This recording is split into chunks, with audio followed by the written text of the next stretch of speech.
بسم اللہ الرحمن الرحیم۔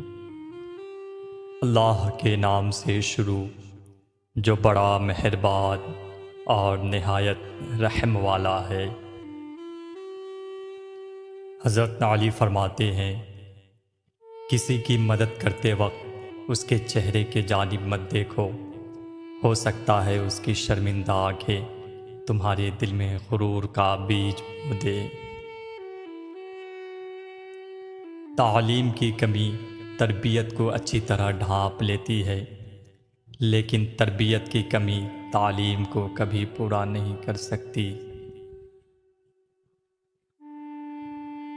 کسی کی پہچان علم سے نہیں بلکہ ادب سے ہوتی ہے۔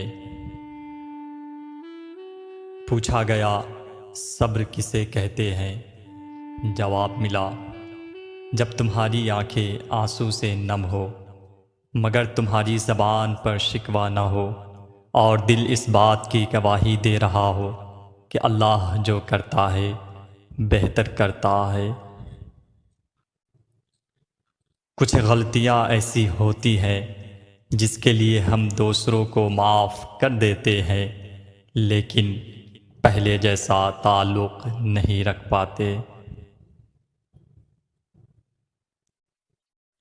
آپ جب 40 سال کے ہو جائے تو سمجھ لیجئے کہ زندگی کا عصر ہو چکی ہے۔ اپنے اخلاق، کردار اور آخرت کی طرف توجہ دے، کیونکہ عصر اور مغرب میں زیادہ دیر نہیں ہوا کرتی۔ اللہ کو خوش رکھنا ہے تو 3 لوگوں کو خوش رکھو، والدین کو، غربا و مساکین کو، دکھی اور بے سہارا کو۔